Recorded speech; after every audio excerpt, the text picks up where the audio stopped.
Existen pirámides en Tailandia que casi nadie conoce. No estamos hablando de templos famosos. No estamos hablando de destinos turísticos. Estamos hablando de estructuras que han permanecido ocultas durante siglos, cubiertas por la selva, olvidadas por la historia oficial. Hasta que, en este siglo, fueron redescubiertas. El lugar se llama Sitep, un parque histórico en el corazón de Tailandia. Y dentro de él, hay una pirámide escalonada de más de 200 pies de ancho por cada lado. Una estructura masiva, construida en capas, similar a las pirámides que verías en Guatemala, México, en Teotihuacán. Pero esta está en Tailandia, y nadie sabe quién la construyó. El nombre local es Klang Nak, que significa la montaña del exterior, porque hay otra pirámide en su interior, y debajo de ambas, cámaras subterráneas que aún no han sido completamente exploradas. La datación oficial, conservadora. Alrededor de 1300 años, dicen los arqueólogos. Pero hay un problema técnico que pocos mencionan.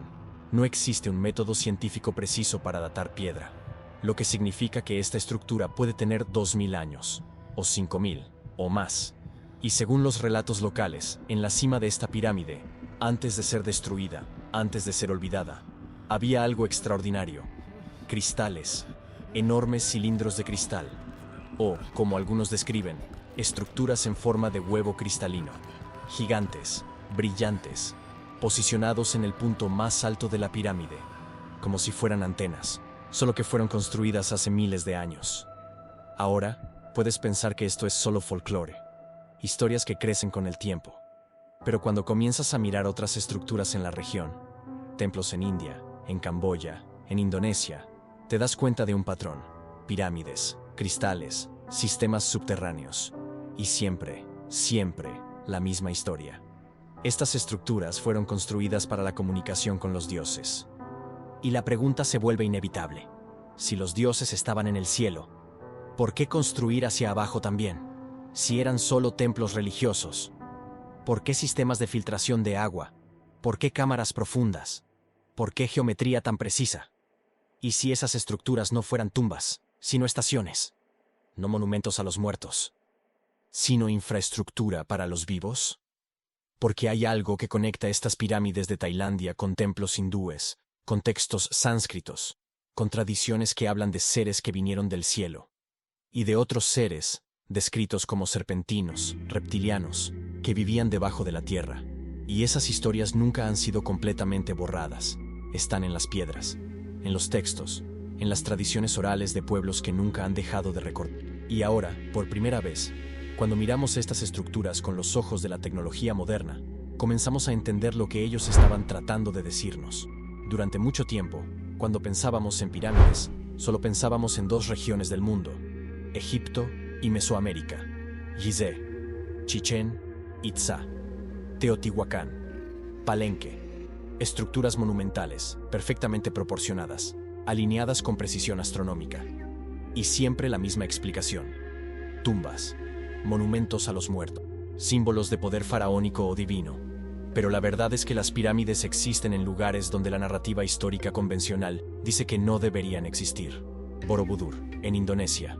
Una pirámide budista masiva, con 9 plataformas escalonadas, mandala tridimensional, construida, oficialmente, en el siglo IX, pero sin una datación precisa de la piedra en sí, solo estimaciones basadas en artefactos adyacentes. Y cuando subes sus 504 escalones, pasas por 72 estupas perforadas, cada una conteniendo una estatua de Buda, y llegas a la cima, te das cuenta, esto no es solo un monumento, es una experiencia progresiva, un camino físico que altera la percepción. Angkor Wat, en Camboya. No solo un templo plano, sino una estructura piramidal de 3 niveles que se eleva 65 metros hacia el cielo. Construida en el siglo XII, dicen. Pero los bloques de piedra, algunos pesando más de 1 tonelada, fueron transportados desde una cantera a 50 kilómetros de distancia. ¿Cómo? La arqueología tradicional no tiene una respuesta definitiva, solo teorías, rodillos, troncos, fuerza bruta. Pero cuando estás allí, mirando la precisión del corte, el encaje sin mortero, la simetría matemática, comienzas a cuestionar si fuerza bruta es una respuesta suficiente. Ko Ker, también en Camboya. Una pirámide de 7 niveles, 35 metros de altura, prácticamente idéntica en diseño a las pirámides mesoamericanas. Escalonada, angular, con escalinata central, pero separada de México por un océano entero, por miles de kilómetros, por culturas que, oficialmente, nunca tuvieron contacto. Y sin embargo, construyeron lo mismo. ¿Coincidencia? ¿Convergencia evolutiva? ¿O memoria compartida? Y por toda la India, miles de templos con forma piramidal, torres que se elevan en escalones, niveles que se estrechan progresivamente hasta la cima, estructuras llamadas vimanas. Y aquí hay algo fascinante sobre el idioma sánscrito. La palabra vimana tiene dos significados completamente distintos, o aparentemente distintos. El primero, torre de templo, la estructura física que ves cuando miras un templo hindú, lago Puram, la pirámide arquitectónica que domina el horizonte, algo fijo, inmóvil, construido en piedra. El segundo, máquina voladora, vehículo aéreo, algo que se mueve, que viaja, que transporta. No es una metáfora poética, no es una coincidencia lingüística. El mismo término, vimana, describe ambos, y eso plantea una pregunta que la arqueología convencional prefiere no responder. ¿Por qué? ¿Por qué la misma palabra para describir dos cosas aparentemente tan... ¿Por qué llamar a una torre de templo con el mismo nombre que una máquina voladora? A menos que no fueran tan diferentes así. A menos que la torre estuviera diseñada para hacer lo que la máquina hacía: alcanzar el cielo, conectar la tierra y más allá. Una a través del movimiento, la otra a través de la estructura, pero ambas con el mismo propósito. Ahora, aquí está el problema técnico que la arqueología moderna enfrenta, y que rara vez se discute fuera de los círculos especializados. La piedra no se puede datar con precisión. Déjame explicarte por qué esto es tan importante y tan problemático. Cuando quieres saber la edad de algo orgánico, un hueso humano, un trozo de madera carbonizada, un tejido antiguo, una semilla preservada, utilizas la datación por carbono 14. El carbono 14 es un isótopo radiactivo que existe en todos los organismos mientras están vivos. Estos organismos absorben carbono 14 de la atmósfera, del agua, de los alimentos, y mientras están vivos, la cantidad de carbono 14 en sus cuerpos permanece relativamente constante, en equilibrio con el ambiente. Pero cuando el organismo muere, deja de absorber carbono nuevo, y el carbono 14 que ya estaba allí comienza a decaer, a transformarse en nitrógeno 14, a una tasa constante y predecible. La vida media del carbono 14 es de aproximadamente 5.730 años. Esto significa que después de 5.730 años, la mitad del carbono 14 original habrá decaído. Midiendo cuánto carbono 14 queda en una muestra, puedes calcular cuánto tiempo ha pasado desde que ese organismo murió. Funciona a la perfección. Es preciso. Es confiable. Es científico. Pero solo para material orgánico. La piedra es inorgánica. La piedra no tiene carbono 14. La piedra no vive. La piedra no muere. La piedra simplemente existe. El granito que forma una pirámide puede tener 200 millones de años, la edad geológica de la roca. Pero eso no te dice nada sobre cuándo fue cortada, cuándo fue esculpida, cuándo fue colocada en esa posición. Entonces, ¿qué hacen los arqueólogos? Ellos datan el contexto. Encuentran un trozo de carbón cerca de la base de la pirámide, o huesos enterrados al lado, o restos de una fogata, o fragmentos de cerámica, y entonces datan estos materiales orgánicos y dicen: esta es la edad de la construcción. Pero hay un problema lógico. Eso no data la estructura, eso data el carbón, o los huesos, o la cerámica. Y la presencia de estos materiales cerca de la estructura no prueba que fueron depositados durante la construcción. Pueden haber sido depositados siglos después, o incluso milenios después. Imagina el siguiente escenario. Y este ejemplo es utilizado por Praveen Mohan para ilustrar lo absurdo del método. Su bisabuelo construyó una casa de piedra hace 200 años. Una casa sólida, bien construida, hecha para durar. La casa pasa de generación en generación, usted la hereda. Y una noche, decide hacer una fogata en el jardín de esa casa. Usa madera. Hace una gran fogata. Y cuando termina, entierra las brasas aún calientes en la tierra. 1000 años después, en el año 3025, arqueólogos descubren las ruinas de esta casa. Excavando alrededor, encuentran el carbón enterrado, fechan por carbono 14 y concluyen: esta casa tiene 1000 años, pero la casa tiene 1200 años. ¿El error? 200 años. Solo porque alguien hizo una fogata cerca de ella mucho tiempo después de ser construida. Y eso es exactamente lo que sucede con las estructuras antiguas. Un templo fue construido hace 5000 años. 1000 años después, alguien realiza un ritual allí. Quema incienso. Deja ofrendas. Entierra a un muerto cerca del lugar. Y cuando los arqueólogos encuentran esos restos 1000 años más tarde, datan el ritual, no la construcción original.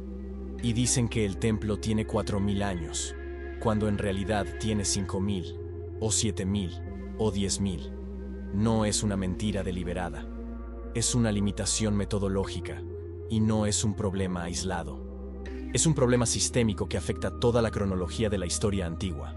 Templos en India, como el famoso templo de Padmanabhaswamy en Kerala, tienen dataciones oficiales basadas en inscripciones y textos históricos que mencionan renovaciones.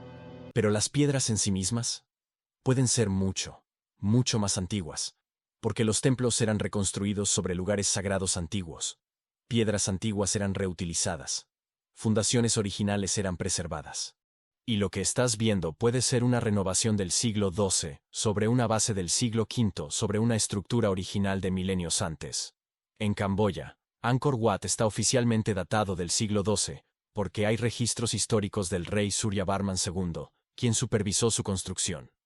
Pero excavaciones recientes han revelado estructuras anteriores debajo de Angkor Wat. Estructuras más antiguas. Estructuras que sugieren que el lugar ya era sagrado mucho antes del siglo XII. En Tailandia, la pirámide de Klang Nak en Sitep tiene una datación conservadora de 1300 años. Pero, ¿de dónde proviene esa datación? ¿De carbón encontrado cerca? ¿De cerámica estilística? ¿De suposiciones basadas en el estilo arquitectónico? ¿Y si la estructura es anterior? ¿Y si es mucho anterior? No tenemos forma de saber, porque la piedra no habla, al menos no sentido en que la ciencia actual puede escuchar. Los arqueólogos lo saben. Cuando son presionados, cuando se les pregunta directamente, admiten. No tenemos una forma precisa de datar estructuras de piedra. Hacemos lo mejor que podemos con métodos indirectos. Es honesto, pero también es problemático, porque significa que toda la cronología que aprendimos, esta pirámide tiene X mil años, este templo fue construido en el siglo I, se basa en suposiciones educadas, suposiciones razonables, pero suposiciones. Y cuando comienzas a cuestionar esas suposiciones, surgen otras preguntas. Si estas estructuras son más antiguas de lo que pensamos, se construyeron por civilizaciones más avanzadas de lo que admitimos, se servían a propósitos que aún no comprendemos. Entonces, ¿qué más estamos equivocando sobre el pasado? El 17 de diciembre de 1903, los hermanos Wright realizaron el primer vuelo motorizado controlado de la historia. El vuelo duró 12 segundos. La aeronave recorrió 36 metros. Antes de este momento, la idea de que un objeto de metal pudiera volar por el aire parecía absurda, físicamente imposible, cosa de ciencia ficción. Y sin embargo, miles de años antes de 1903, textos indios como el Ramayana y el Mahabharata describían exactamente eso.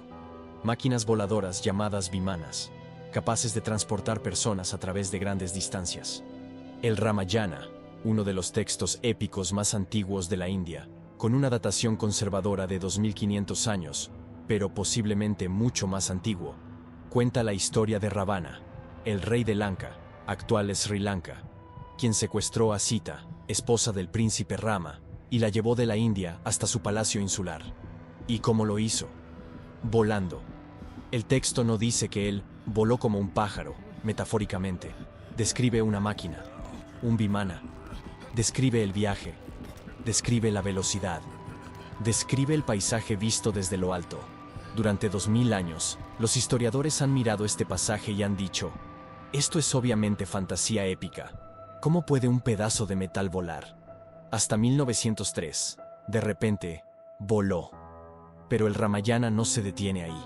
El Mahabharata, otro texto épico, posiblemente aún más antiguo, con alrededor de 100.000 versos, una de las mayores obras literarias jamás compuestas, describe algo llamado Brahmastra, un arma tan poderosa que, al ser activada, destruía ciudades enteras. No estamos hablando de flechas, no estamos hablando de espadas, estamos hablando de algo completamente diferente. El texto dice, con detalles perturbadoramente específicos. Cuando el arma fue disparada, una columna de humo y llamas brillantes se elevó en todo su esplendor. Era una explosión desconocida, resplandeciente como 10.000 soles. Los árboles se incendiaban instantáneamente, no poco a poco, no propagándose lentamente, sino todas de una vez, como si hubieran sido alcanzadas por un calor intenso y repentino. Las personas morían sin heridas visibles en el cuerpo, simplemente caían, como si algo invisible las hubiera alcanzado, como si la muerte viniera de adentro hacia afuera. Los sobrevivientes, aquellos que estaban lo suficientemente lejos para no morir de inmediato, comenzaban a perder cabello y uñas. Sus pieles desarrollaban heridas, vomitaban sangre, se debilitaban en cuestión de días o semanas. Y las generaciones siguientes, los hijos de aquellos que sobrevivieron, nacían con deformidades, miembros malformados, ojos ciegos, incapacidades mentales. La tierra se volvía estéril. Nada crecía donde había caído el arma. Durante años, durante décadas, durante siglos, esto se trató como un exagero poético, como una hipérbole épica, como la forma en que los antiguos autores describían batallas terribles, utilizando un lenguaje dramático. Imposible, decían. No existe arma que pueda destruir una ciudad entera en un instante. No hay forma de matar personas sin herirlas visiblemente.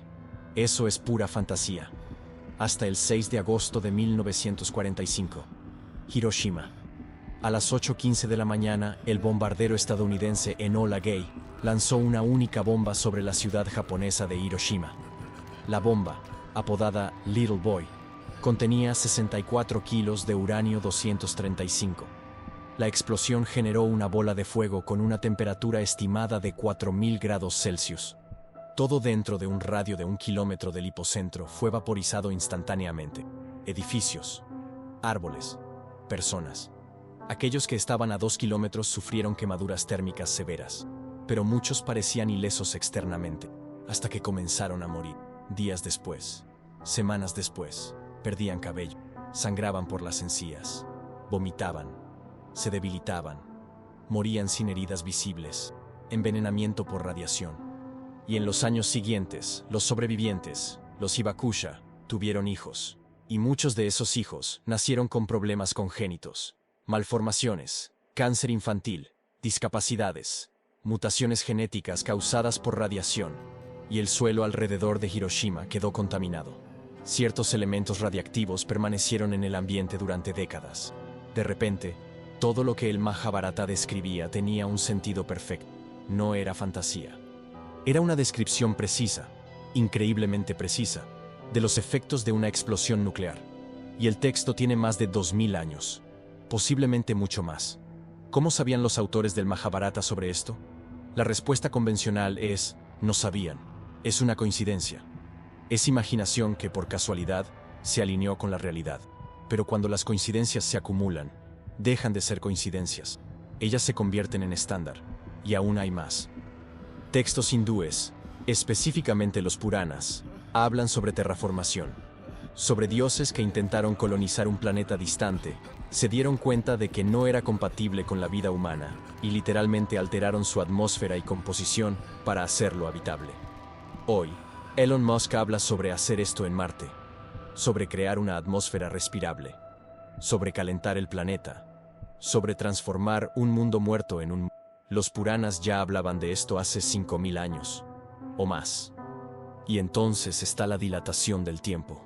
Hay una historia específica en los textos hindúes sobre Kakudmi, un rey que viajó a Brahma Loka, el mundo de Brahma, para pedir consejo sobre el matrimonio de su hija. El viaje le pareció breve. Llegó, habló con Brahma y se preparó para regresar. Pero cuando regresó a la tierra, se dio cuenta de algo terrible. Cientos de años habían pasado. Su familia estaba muerta. Su civilización había cambiado. Él había viajado demasiado rápido, y el tiempo en la Tierra siguió su propio ritmo. Eso es dilatación del tiempo, un concepto que Einstein formuló matemáticamente en 1905, como parte de la teoría de la relatividad especial. Cuanto más rápido viajas, más lento pasa el tiempo para ti en relación con un observador en reposo. Pero los textos hindúes ya sabían de esto. Y no estamos hablando de coincidencias vagas. Estamos hablando de descripciones técnicas, descripciones de efectos. Descripciones que solo comenzaron a tener sentido cuando la ciencia moderna alcanzó el mismo nivel de comprensión. Entonces la pregunta se vuelve inevitable. ¿Y si esos textos no fueran poesía épica? ¿Y si no fueran metáforas espirituales? ¿Y si fueran registros? Registros de una civilización que entendía física avanzada, que poseía tecnología de vuelo, que conocía armas de destrucción masiva, que viajaba entre planetas. ¿Y si lo que llamamos mitología fuera en realidad historia? Y no es coincidencia que esos mismos relatos aparezcan en manuscritos que han sido censurados durante siglos. Textos que no solo hablan de dioses, sino de pactos, invocaciones, fórmulas y prácticas espirituales que daban acceso a otras realidades. Grimorios que describen jerarquías invisibles, símbolos de poder y rituales que fueron prohibidos, no por ser falsos, sino por revelar demasiado. Muchos de ellos fueron destruidos. Otros, preservados en secreto. Si quieres entender de dónde proviene realmente este conocimiento, hemos reunido las fuentes más confiables en un video exclusivo. Pero como este tipo de contenido puede ser eliminado de las plataformas, hemos liberado el acceso exclusivamente en nuestro sitio web, por tiempo limitado. Solo escanea el código QR en la pantalla o haz clic en el enlace del primer comentario fijado. En India, cuando preguntas de dónde vinieron los dioses, la respuesta es directa. Sin rodeos, sin metáforas. Ellos vinieron del cielo. Shiva viene de Shiva Loka, otro planeta, otro mundo. Vishnu viene de Vishnu Loka. Brahma tiene Brahma Loka. Y los textos no describen esto como un concepto abstracto, no como cielo en el sentido cristiano de paraíso espiritual, sino como lugares físicos, lokas, mundos, planetas, dimensiones. Y además, los textos describen viajes entre estos mundos. En el Ramayana, cuando Ravana lleva a Sita de la India a Sri Lanka, utiliza un vimana. Y el texto describe el viaje, describe el paisaje visto desde lo alto, describe la velocidad. Hoy eso es normal. Tomas un avión en Mumbai, vuelas a Colombo, miras por la ventana y ves el océano abajo. Viaje de rutina. Pero hace 5000 años, cuando se escribió o se compuso oralmente el Ramayana, eso debería haber sido imposible. Y sin embargo, está descrito, con detalles. Ahora, cuando alguien traduce esto como los dioses hindúes eran extraterrestres, muchas personas se ofenden. Creen que es un intento de menospreciar la tradición, de occidentalizar la espiritualidad hindú. Pero no lo es, porque extraterrestre es solo la palabra moderna para describir exactamente lo que dicen los textos. Seres que no son de la Tierra, seres que vienen de otros mundos, seres que viajan entre planetas. Es traducción literal, no es interpretación. Y cuando entiendes eso, las pirámides comienzan a tener sentido de una manera completamente diferente. Porque si los dioses estaban en otros mundos, literalmente, en otros planetas, entonces la comunicación requería algo más que una oración. Exigía tecnología. Piensa en lo siguiente. Hoy, cuando estás en un área remota sin señal de celular, ¿qué haces? Levantas el teléfono, buscas un lugar más alto, subes una montaña, intentas alcanzar la torre de transmisión más cercana. ¿Por qué? Porque la altitud mejora la recepción, porque la distancia importa, porque necesitas línea de vista entre tu dispositivo y la antena. Antiguamente, no había torres de transmisión. Entonces construían las torres. Y en la cima de esas estructuras, en el punto más alto, colocaban materiales específicos, materiales que amplificaban, que transmitían, cristales, porque los cristales tienen propiedades físicas únicas. Vibran en frecuencias específicas, conducen energía, pueden almacenar y amplificar señales. Hoy en día, usamos cristales en tecnología todo el tiempo. Cuarzo en relojes, silicio en computadoras, cristales en radios. Pero creemos que los antiguos los usaban solo porque eran bonitos. ¿Y si no fuera solo eso? ¿Y si los relatos locales tienen razón? Si realmente había cilindros de cristal gigantes en la cima de las pirámides tailandesas, entonces, esas estructuras no eran solo simbólicas, eran funcionales, y hay evidencias físicas de ello. En Wat Ratchaburana, un templo budista en el centro histórico de Ayutthaya, Tailandia, hay una prang, una torre en forma de pirámide escalonada, y debajo de ella, cámaras subterráneas profundas. Cuando finalmente se exploraron estas cámaras, los arqueólogos encontraron algo extraordinario. cerca de 100 kilos de oro, estatuas, artefactos y pinturas en las paredes, pinturas de objetos circulares en el cielo, discos, formas que se mueven, formas que, para cualquier persona moderna, se parecen inconfundiblemente a naves. Ahora, puedes decir que esto es interpretación moderna, proyección, que estamos viendo lo que queremos ver. Pero las pinturas están ahí, y al lado de ellas, estupas doradas con estructuras en la parte superior que se parecen exactamente a antenas, no decorativas, estructurales, como si estuvieran diseñadas para transmitir algo. Y en el centro de la cámara principal, estatuas asociadas a cristales, no como adorno, como parte de la función. Entonces la pregunta se convierte en, ¿eso era simbólico? ¿O funcional? ¿Religioso? ¿O tecnológico? Y si la respuesta es ambos, si esta conexión entre textos antiguos y estructuras te ha llevado hasta aquí, suscríbete al canal y activa las notificaciones, porque lo que viene ahora es aún más profundo. Cuando miras una pirámide, ves la punta, la parte que se eleva sobre el suelo, la parte visible, la parte que llama la atención. Pero las pirámides no son solo lo que está por encima de la tierra, ellas tienen raíces, y esas raíces van profundo. En la Gran Pirámide de Giza, escaneos recientes utilizando tecnología de radar de penetración en el suelo, algo que solo se ha vuelto disponible en las últimas décadas, revelaron algo que no aparece en ningún mapa oficial: enormes estructuras subterráneas, cámaras, túneles, espacios vacíos que se extienden mucho más allá de lo que la arqueología tradicional ha mapeado.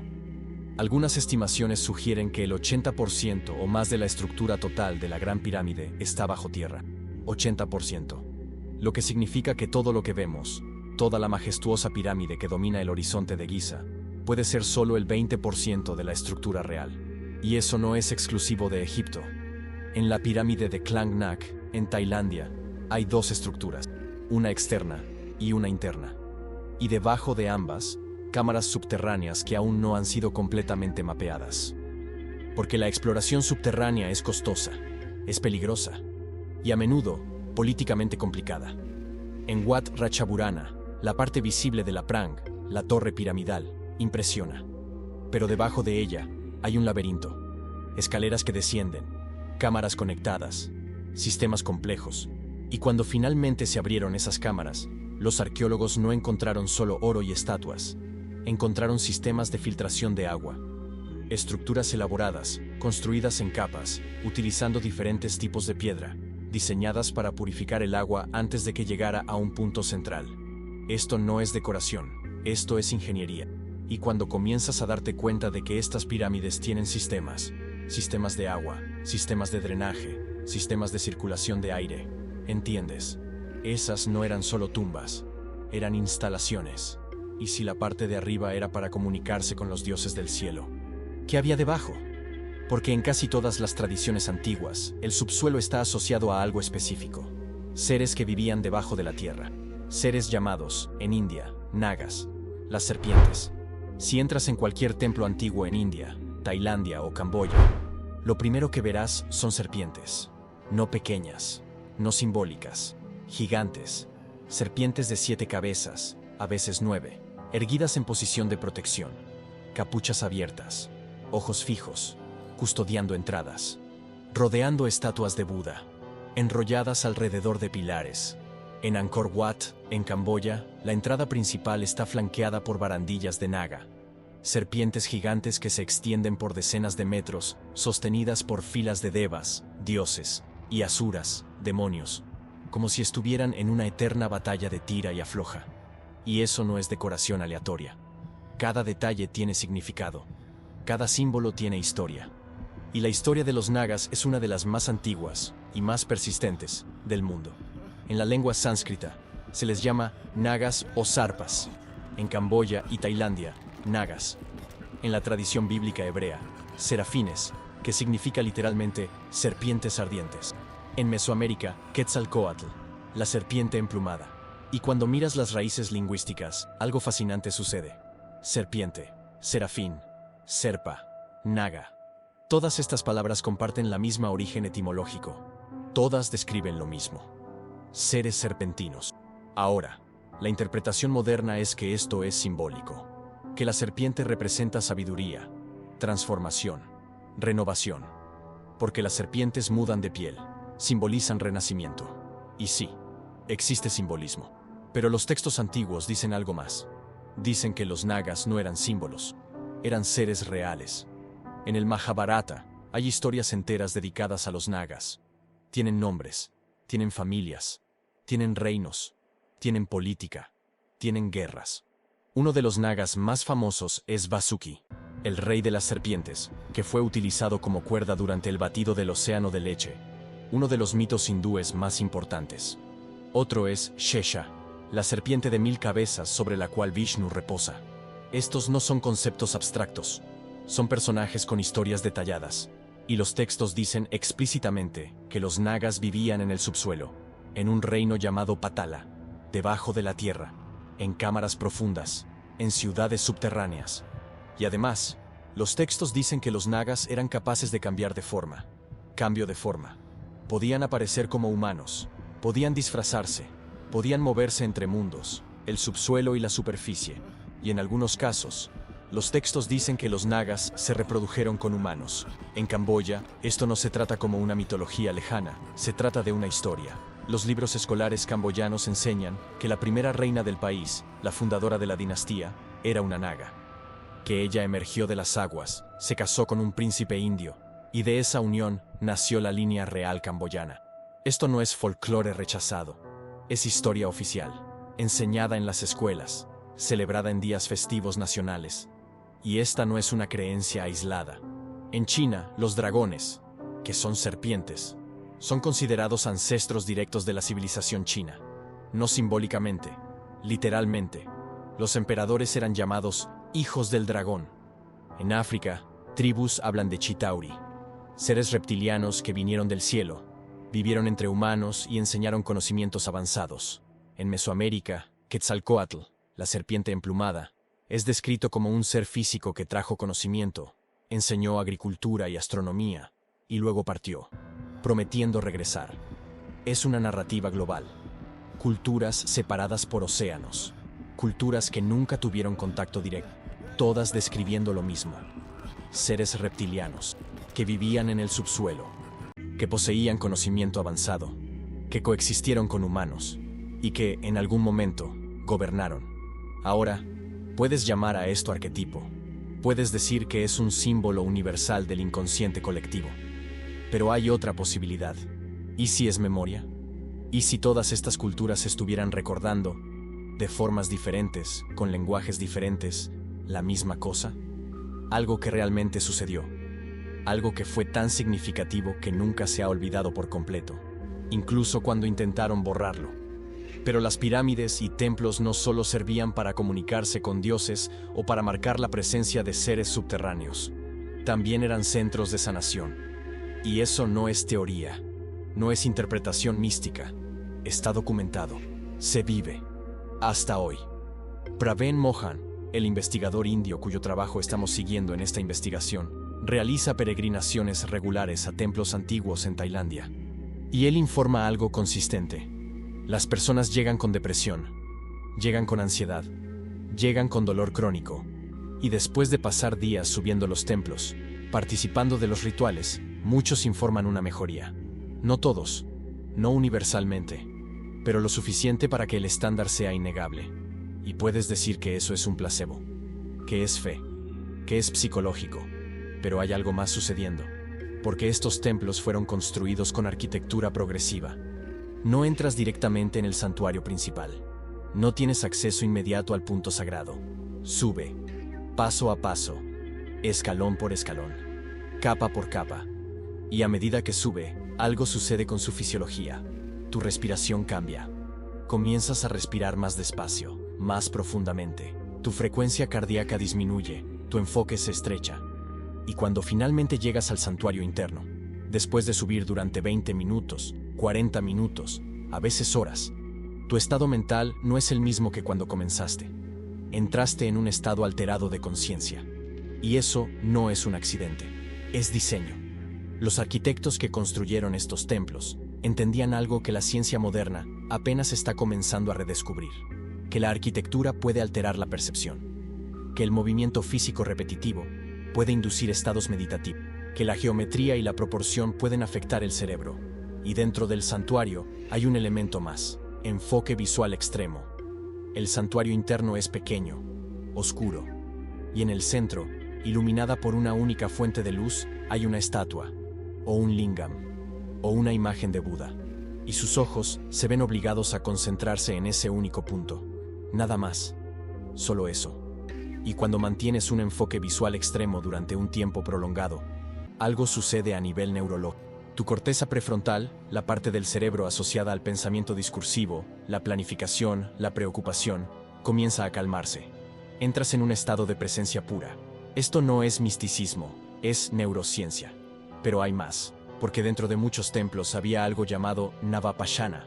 Navapashana es una técnica médica antigua. Funciona así: 9 sustancias específicas, hierbas, minerales, compuestos, son combinadas.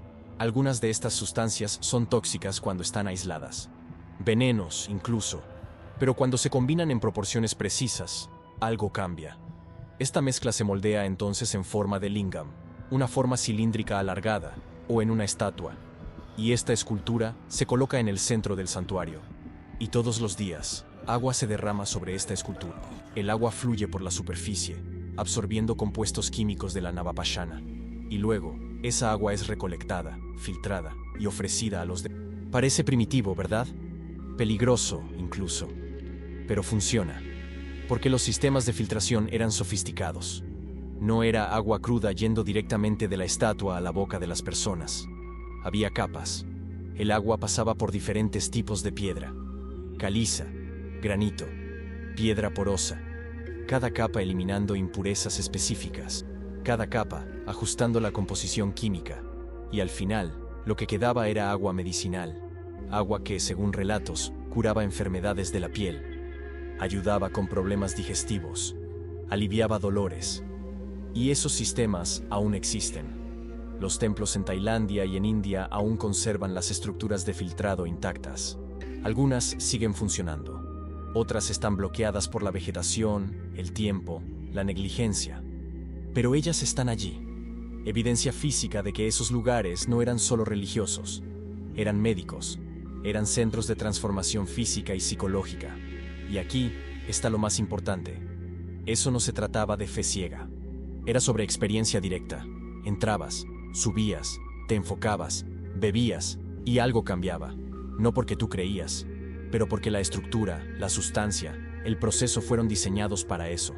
Ahora, puede que te estés preguntando si todo esto es verdad, si había tecnología antigua, si había seres reptilianos, si había sistemas médicos avanzados. ¿Por qué no lo sabemos? ¿Por qué no está en los libros de historia? ¿Por qué no se enseña en las universidades? Y la respuesta es directa: porque fue borrado. No de forma conspirativa, no por sociedades secretas escondiendo conocimiento en cofres subterráneos, pero por algo mucho más directo, mucho más documentado: colonización. Cuando los europeos llegaron a India, al sudeste asiático, a África, a las Américas, trajeron una narrativa. Ustedes son primitivos, sus dioses son demonios, su historia es mito, su ciencia es superstición. Y esa narrativa fue impuesta, a la fuerza.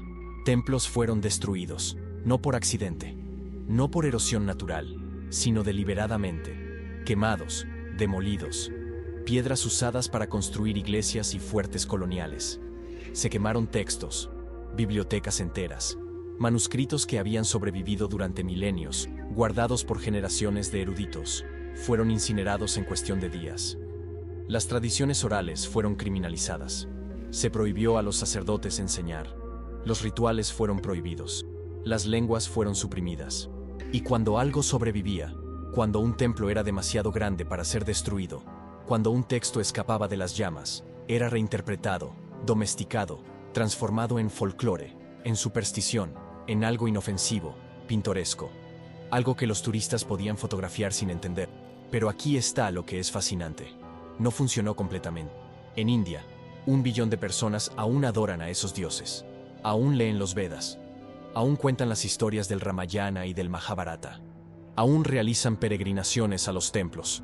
Aún practican los rituales. La India es, literalmente, la última fortaleza de una civilización pagana. Porque piensa en esto. En Egipto, nadie más adora a Ra, ni a Tot, ni a Isis. Esos dioses se han convertido en personajes de museo, artefactos, curiosidades históricas.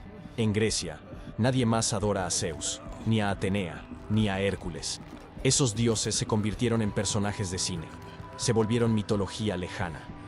En Escandinavia, Thor y Odín son personajes de Marvel, pero en la India, Shiva aún es adorado, Vishnu aún recibe ofrendas, Krishna aún es celebrado, Ganesh aún es invocado antes de cualquier emprendimiento importante. Los dioses aún están vivos, y no es solo la India. En Camboya, en Vietnam, en Tailandia, esas tradiciones nunca han sido completamente borradas, porque las estructuras todavía están allí. Las pirámides aún están en pie. Los templos aún funcionan. Las estatuas de Naga aún custodian las entradas. ¿Y las historias? Las historias siguen siendo contadas, no en museos, no en libros académicos lejanos, pero en casas, en familias, en rituales diarios, en festivales anuales. Entonces el borrado no fue total, fue resistido. Y es por eso que, cuando vas a esos lugares, todavía encuentras algo que Occidente ha perdido hace mucho tiempo. Una conexión viva con el pasado. No filtrada por museos, no reinterpretada por académicos que nunca estuvieron allí, sino directa, práctica, recordada.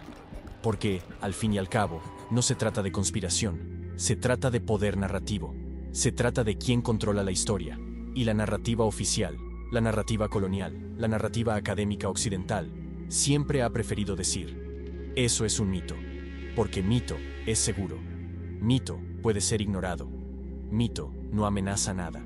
Pero ¿y si no es un mito? ¿Y si es memoria?